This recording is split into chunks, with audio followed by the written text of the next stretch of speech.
নৱবৰ্ষৰ দিনাখনেই চৰকাৰী কৰ্মচাৰী আৰু পেঞ্চনাৰসকলৰ কাৰণে দুটা শেহতীয়া গুৰুত্বপূৰ্ণ বিশেষ খবৰ হয় ছাৰ বাইদেউসকল।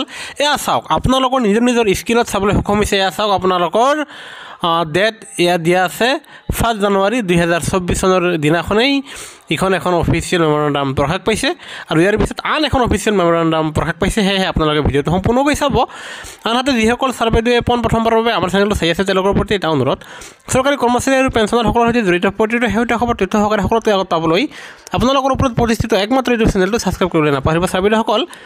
এয়া নৱবৰ্ষৰ প্ৰথম দিনাখনে প্ৰকাশ পোৱা অফিচিয়েল মেমৰেণ্ডামখনৰ মতে, যদিহে বিশেষকৈ আপোনাৰ চৰকাৰী কৰ্মচাৰী আৰু আনহাতে আপুনি যদিহে মহিলা চৰকাৰী কৰ্মচাৰী হয়, তেনেহ'লে আপুনি নমিনীৰ ক্ষেত্ৰত আপোনাৰ হাজবেণ্ডৰ নামৰ সলনি আপোনাৰ নিজৰ ল'ৰা ছোৱালীৰ নাম দিব পাৰিব, কিয়নো এয়া নতুন পেঞ্চন ৰুল 2021 মতে আপোনাৰ ইয়াত নাৰী সবলীকৰণৰ কাৰণে আপোনাৰ ডমেষ্টিক ভায়োলেন্স আৰু ডাউৰী প্ৰহিবিশ্যনৰ কাৰণে, তাৰমানে আপোনাৰ যৌতুক প্ৰথা আৰু ঘৰুৱা হিংসাৰ ওপৰত নিৰ্ভৰ কৰি এয়া শেহতীয়া খবৰ, যাৰ ফলত মহিলা কৰ্মচাৰীয়ে তেওঁৰ নমিনীৰ নাম তেওঁৰ হাজবেণ্ডৰ সলনি তেওঁৰ ল'ৰা ছোৱালীৰ নাম দিব পাৰিব।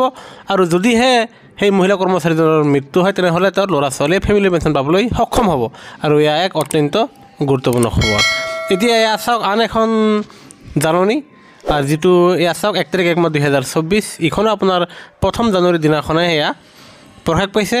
আৰু এই জাননীখনৰ মতে, যদিহে আপোনাৰ পেঞ্চনাৰ এজনৰ ধৰক বেংক কৰ্তৃপক্ষক নাইবা বিভাগক কিবা এটা বকে দিবলৈ আছিলে, কিবা ধৰক ঋণ হওক, কিবা টকা লৈছিলে, কিবা দিবলৈ আছে, তেনেস্থলত যদিহে সেই পেঞ্চনাৰজনৰ মৃত্যু হয়, তেনেহ'লে আপোনাৰ ফেমিলি পেঞ্চনাৰসকলৰ পৰা আপোনাৰ সেই টকাটো কাটি ল'ব নোৱাৰিব। সেয়া আৰু আপোনালোকে যদিহে এই দুটা খবৰ জানিবলৈ সক্ষম হৈছে, তেনেহ'লে ভিডিঅ'টো নিশ্চয় এটা লাইক দিব। আনহাতে এনেকুৱা ধৰণৰ শেহতীয়া খবৰসমূহ পাবলৈ আমাৰ চেনেলটো ছাবস্ক্ৰাইব কৰিব বুলি আমি আশা ৰাখিছোঁ। ভিডিঅ'টো চাবৰ বাবে ধন্যবাদ।